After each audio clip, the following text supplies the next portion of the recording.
The Where Our Minds Wander podcast may contain sensitive content and explicit language. Listener discretion is advised.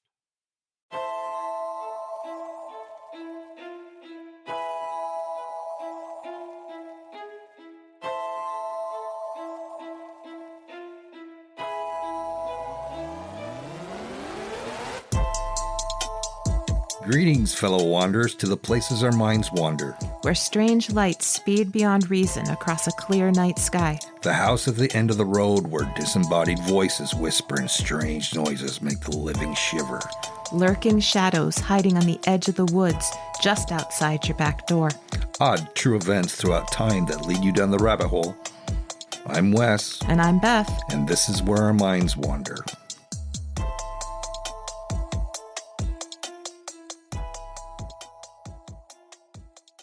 Hello and welcome to Where Our Minds Wander, all you fellow wanderers. I'm Wes, and that's my wife and co-host, Beth. Hello, everyone. As some of you probably don't know, Beth was on Mr. Jim Harold's Campfire Stories this week. Yes, I got to go on again, which was really, really exciting. It was a lot of fun. So I went on and talked about my experience at the Dutchess County Fair when I was a teenager and what I think was a UFO that I saw. So if any of you like podcasts where everyday people call in about strange encounters they've had, supernatural experiences they've had, you should check out Jim Harold's Campfire Tales. It's a great podcast. That it is. Please do check Jim Harold out. He's one of the OGs of spooky podcasts. I'd say he's probably right up there with Art Bell, if any of you are familiar with him. So what are you going to talk about tonight? Well, I went down the rabbit hole after a couple cryptids this week, and I decided to pair them together. I love a good cryptid, so two is a treat. Yes, sometimes two is definitely a treat. So, are you ready? Yep. Okay, I'm going all in. It was the autumn of 1952 in Flatwoods, West Virginia. A group of 6 children, including Freddie May, who was 11 or 12 at the time, his brother Ed, 13, and Tommy Heyer, 10. They were playing in the schoolyard as dusk fell when all of a sudden a bright flash, which looked like an oval-shaped ball of fire, streaked uncomfortably across the sky and crashed into the field of a nearby farm. Convinced it was a plane crash, the excited boys ran home. Freddie and Eddie's mother believed them enough to go investigate, along with 17-year-old National Guardsman Eugene Lemon and his dog. 2 other boys joined the group also, Neil Nunley and Ronnie Shaver. As the small group walked to the top of a small hill in the field, armed with at least one flashlight, an intense odor of sulfur filled the air. A mist seemed to hang in the air along with a faint but steady metallic whining noise. The dog took off, running closer to where they all thought the plane had crashed, and they took off after it. The dog was stopped by a fence, and the animal barked and barked in the direction of the craft. That sounds suspicious because, animals always know. The group wanted to keep going, but the dog refused to go any further.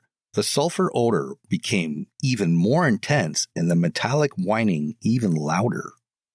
As the group stood wondering how to proceed, as they could see a soft, red, pulsing light in the distance, Eugene Lemon aimed his flashlight towards the light, and they saw something truly horrific. Oh, no. They saw a human-like figure with eyes set in a blood-red face. Its body, 10 feet tall, it glowed green and appeared topped with some sort of pointed hood.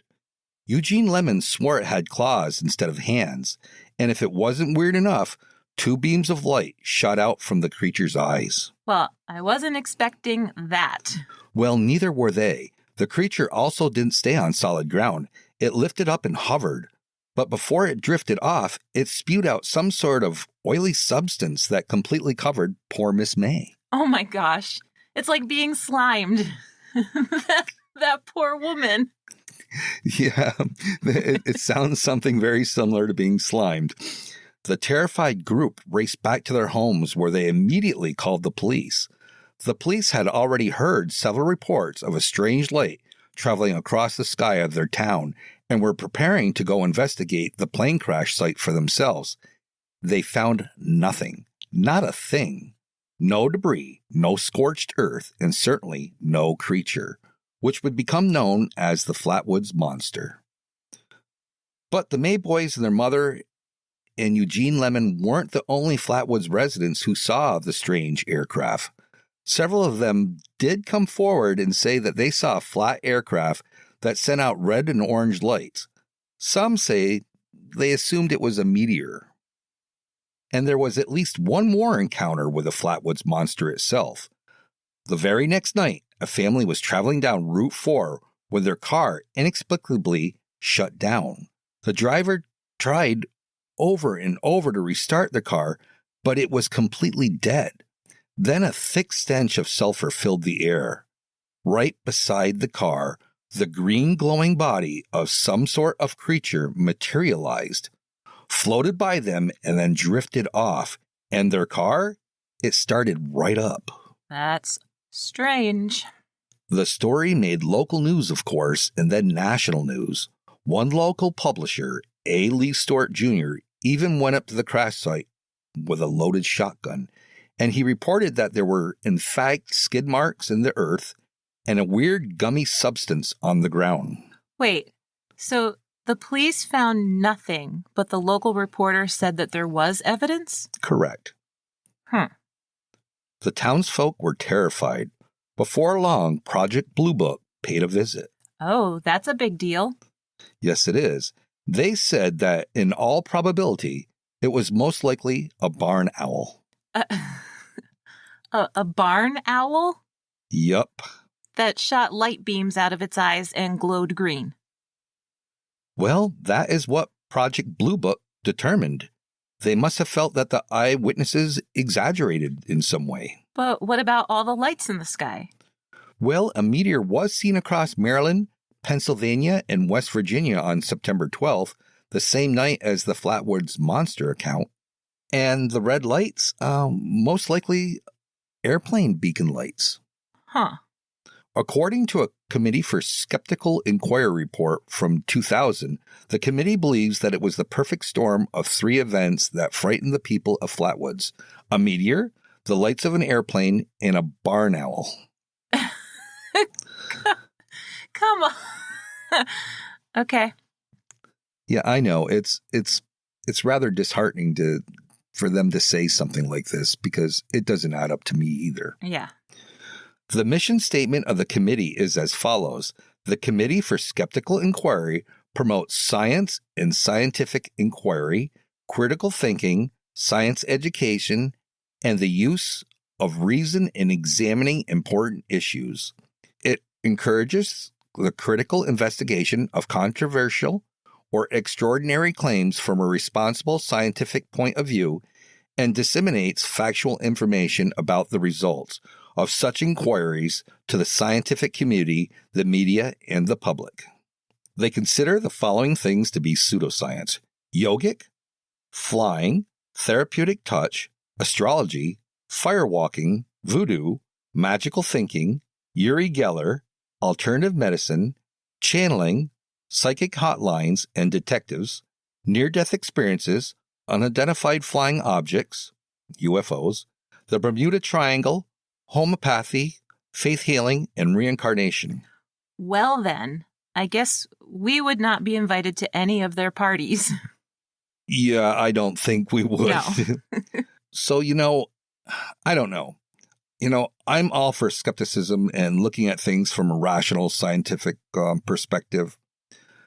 But it seems highly unlikely to me that all those things, a meteor, constant passing planes, since the boys saw the red lights for quite a while before getting their mom, and then the group saw the red lights for quite a while too, and a startled barn owl would happen in a sequence like that. I mean, it just doesn't make sense to me. It's a trifecta. That it is. But I suppose that the explanation is far more soothing than saying, yeah, there was a 10-foot glowing green monster out there. Perhaps. They know the territory. They know what's out there. A meteor going across the sky. How can you, even equate that to a glowing 10-foot green monster? Right. And a barn owl? Right. No. So our next story is somewhat similar. 25 years later, in the town of Dover, Massachusetts, people had a terrifying encounter of their own. I would even go as far to say that this creature was far scarier looking than the Flatwoods Monster. Dubbed the Dover Demon, the first sighting was on April of 1977. 17-year-old Bill Barlett was driving down Farm Street with two friends at around 10:30, the night of April 21st. A stone wall spanned the side of the road, and as Barlett's headlights hit the wall, he saw something he had never seen before. At first, it was just eye shine, but as he got closer, the whole creature came into view for several seconds. The creature was about the size of a small child and appeared to have a distended stomach. Its skin was peach-colored, and it walked on all fours. He noticed its long fingers and toes grasping the rock wall. Its head was large and round, almost the size as its torso. Its eyes were round and lidless, glowing orange, but it had no discernible mouth or nose. Oh, that's creepy. When Barlett got home, he told his father about what he had seen and drew a sketch of the creature. On the paper, he wrote, I, Bill Barlett, swear on a stack of Bibles that I saw this creature. That sketch has become one of the two famous drawings associated with the Dover Demon. The other drawing was done by John Baxter, a 15-year-old boy who had his own encounter with the Dover Demon just 2 hours later. Baxter was on his way home from his girlfriend's house on Miller Hill Road when he too saw something odd in the road. But Baxter wasn't driving, he was walking. That's enough to freak anyone out, to see someone else coming towards you on a road at midnight when you're just walking by yourself. Right, but Baxter's immediate thought was that it was a friend of his, so he called out. The humanoid figure did not respond, and Baxter kept walking towards it until they were about 15 feet apart. Suddenly, the creature darted off the road, ascended a small slope, and leaned against a tree. That's when he got a good look at it, and he described it almost exactly as Barlett did: the spindly fingers, the large head, the glowing eyes. Oh my gosh. Baxter made his own drawing, and it's eerily similar to Barlett's. Both boys brought their sketches and their stories to the police. They weren't friends and apparently had no idea that the other had seen anything, but they weren't the only ones. The next night, 15-year-old Abby Brambham was in a car on Springdale Avenue when the headlights also lit up the creature. She described it exactly as the two boys had. It was on all fours, crossing the road. Its hairless skin was tannish. It had long, spindly fingers, and it had glowing eyes. The only discrepancy is that Barlett believed the creature's eyes glowed orange. Baxter saw them as glowing white, and Branham said they were green. Skeptics said the three teens saw a baby moose or a horse. Oh, come on. Well, it could have been more outlandish, like it was a Barn owl. Yeah, on a moose or a horse out for a jaunt that evening. The only issue with that is that there were only two known wild moose in Massachusetts at the time, and they were on the other side of the state. And as for it being a horse, Dover was a horse town. And what I mean by that is that there were more horses than humans in the area. These kids would have seen horses their entire lives and would have recognized a horse even in the middle of the night. And to that, there were no horse tracks found near any of the sightings and no missing foals reported in the area. And the horse theory falls apart, at least to me. Yeah, I think to me too. The three sightings occurred relatively close to water in a straight line spanning 2 miles. The Dover Demon has never been seen again. despite curious searchers who, come to Dover just to see if they can catch a glimpse. I wouldn't want to, because it sounds really, really creepy. I think I'd much rather run into like a Bigfoot than something like that. Really? You'd rather run into a Bigfoot? Well, at least there's some folklore and modern day sightings and TV shows about it, so I'd have some reference for what I'm seeing. But both of the ones that you just talked about, there's no precedence for those. They don't look like anything else that anybody's ever seen. So what do you do when you see something like that? Yeah, I don't know. Either, you it's a once in a lifetime kind of thing, and you just stand your ground and try to get the best look that you can of it, or, you just turn around and run like hell. Well, that's what I would do. I would run. And maybe there's really nothing to be afraid of. Maybe, it's just these cryptids way, they see you and they get all excited and, they expel their cryptid juices, So you'd stand there and get slimed. Prematurely. So that's what you're saying. You would stand there and get slimed. Well, you're not sure if you're going to get slimed. But if you did, well, you've got something to take back and at least have analyzed, right? This is true. So it could be a good thing getting cryptid juices all over you. Hey, did you know? In 1941, Helen Duncan, a well-known British medium, was frequently harassed by the media for being a fraud. When she reportedly conjured the spirit of a lost sailor, who said that he was one of 800 men who lost their lives on the HMS Barham under a German U-boat attack, she unfortunately caught the government's attention. Although it was not yet public knowledge, the HMS Barham was in fact sunk by a U-boat. The British government arrested her, fearing that Duncan was either in contact with the enemy or receiving leaked info. She was found guilty of pretending to practice witchcraft under Section 4 of the Witchcraft Act of 1735 and sentenced to 9 months in prison. Who'da thunk it? So, Beth, where did your mind wander this evening? I'm taking us to Venice, Italy, to tell everyone about a piece of property that went up for sale in 2019 that I think many of our listeners would be interested in. I mean, I wouldn't mind living in Venice, but I don't know if this home is the one I'd want to take a chance on. Oh, come on now. Where's your sense of adventure? You may agree with me by the time I get to the end. We'll see. The Palazzo Dario, also called Ca Dario, in Venice is absolutely stunning. Depending on the time of day, its 4-story facade appears pale yellow to light orange to deep orange.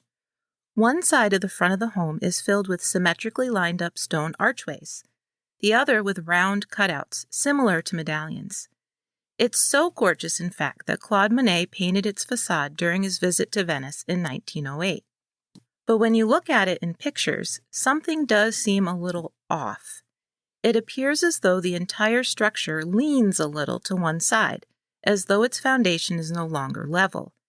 It's a tad off-putting if you look at it for too long, but luckily the building is so gorgeous you can forgive the slight tilt. But maybe you shouldn't, though, because Ca Dario has come to be known as the cursed place. The palazzo was built in 1479 by Pietro Lombardo for the aristocrat Giovanni Dario. Dario was a merchant, notary, and ducal secretary instrumental in political affairs. A lot has been made of the inscription on the facade of the house, which reads Joannis Darius Genio in Latin, if you're pronouncing it right. And this means to the genius of the city, Giovanni Dario. This guy sounds like he was his biggest fan. It does, and the inscription doesn't seem like such a big deal to me, other than a little brown-nosing by the builder. But once the strange deaths began to occur, beginning with Dario's own daughter, people claim the inscription was really an anagram. When the letters are rearranged, they can be translated to, I create under an insidious ruin. Well, if I played with those letters all day, I'm sure I could get it to say any number of things also. I mean, it's interesting, but I'm not sure that's all you could rearrange it into. I agree.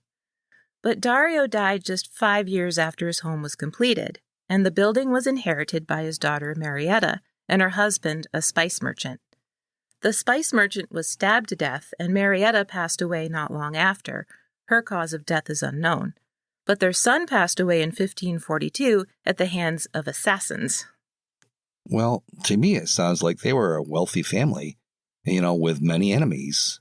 And I would pass it off as just a sad tale about one specific family. True, except the financial ruin and strange deaths of subsequent owners just kept coming. The house stayed in the possession of Marietta's husband's family until the mid-1800s, when it was sold to a precious stone merchant named Abdal, who allegedly lost his fortune soon after. He was so ruined financially that he sold Dario for just 480 lira to an English historian named Rawdon Brown. That doesn't sound like a lot of money. Yeah, just out of curiosity, I tried to look up what 480 lira was worth in US dollars in 1850, but that was a really frustrating endeavor. But I'm assuming 480 lira back then was not a lot for such a grand house. Regardless, Brown was only able to live in Dario for 4 years before his relationship with another man was found out. Since that was illegal at the time, Brown suffered personal and financial ruin to the point that he took his own life in 1849. Oh, that's sad. Yeah. Throughout the remainder of the 1800s, Dario was passed through a handful of owners, all of whom suffered either financial or personal ruin. It was so well known as being the cursed place that the palazzo remained empty for many, many years. New life seemed possible for Dario in 1964, when renowned tenor Mario Del Monaco showed interest in buying the house. But while on his way to sign the contract, he was involved in a terrible car accident. The story goes that once he learned of the curse attributed to the house, he backed out of the deal. Not heeding the curse, or perhaps unaware of it, Filippo Giordano della Lanze, the Count of Turin, purchased the house in the 1970s. He, unfortunately, was murdered inside the house by his lover. So there's been some bad history there. Yeah, there's been some bad juju. And, as I said, the list of unfortunate owners goes on and on. Dario was owned by Kit Lambert for a while, the manager of The Who. He steadfastly denied believing in the curse, but he too suffered great financial loss and became estranged from the band. It wasn't that due to a lot of drug use? Possibly, but he did reportedly tell friends that he refused to sleep in the house, preferring a nearby hotel because he thought the house was haunted. Lambert sold the home to Fabrizio Ferrari, who moved in with his sister. She died in a car accident, and he lost all his assets. The 20th century saw some big name interest in the home. Woody Allen supposedly wanted to buy it, but backed out after hearing some of the ill-fated history of previous owners. And John Entwistle, also of The Who, rented Dario for a bit in 2002. He died a week after returning home. So that is interesting. It is. It's just one case of horrible luck after another. So what's going on there? Is it just a long run of wealthy people who spent beyond their means and then suffered for it? Is it a bit of self-fulfilling prophecy where, they hear about the bad history of the house and then they followed through subconsciously by making bad decisions themselves? Or is it something more? Well, it could be a little bit of all those. And of course, there's going to be people who will tell you that there is something more. Many people keep going back to that inscription on the facade of the house, pointing out that the anagram may have been a curse or a warning to all those who weren't Giovanni Dario that bad things would happen to them. Some say that the curse started with Giovanni himself because some of his wealth was not acquired legally. Some even take it a step further by claiming the house was built on the grounds of a Templar cemetery, which may account for the home's slight tilting to the right, or that the cemetery beneath the home was an unmarked pit for plague victims. A lot can be said, or made up, about a house that has stood for 543 years. I mean, when you think about it, a house with a 500-year-old history is going to have a lot of deaths occur inside its walls, and it's going to see a lot of ups and downs in its owners' lives. Yeah, how could it not? Perhaps the reason Dario is so well known is because so many of the owners have been very high-profile people. Maybe if the house had been passed from, one average Joe to the next, no one would even pay attention to the goings-on. That's very plausible. And for all us average Joes, the Palazzo Dario is currently for sale. Or at least it appeared to be as of July 25th, 2022. Really? Yes. It has over 10,700 square feet of living space, including 8 bedrooms and 8 baths. And it is gorgeous. There's marble everything, floors, columns, carved ceilings. It's just beautiful. It's right on the canal. It has incredible woodwork and chandeliers, and it's just breathtaking. And it could be ours for just a little over $28 million. Yeah, no, thank you. You don't want to start saving up our pennies? No. And I really don't care for marble columns and things like that. I love, mahogany walls. That's my thing. Well, since we could just go out and spend the $28 million on the palazzo, then we could pull out the marble, get some of our money back, and then replace it with mahogany walls. Yeah, no, I'm thinking not. It sounds like a nice place, but I don't think it's for me, no matter what the price. Okay, crush my bubble. That's all right. Well, that's okay. Your bubble will grow back. I guarantee it. Well, that definitely was interesting. Yeah. I did like that. And I think that it is just a kind of a mix, over the last 500-something years. And it would make sense with high-profile people living there. You'd hear more about it. Right. The news media is going to be all over it when something tragic happens to somebody who's well-known and has a lot of money. Right. And, in today's times with everybody into all the ghost shows and things like that, I can see this place selling. You would think, You would think. Yeah.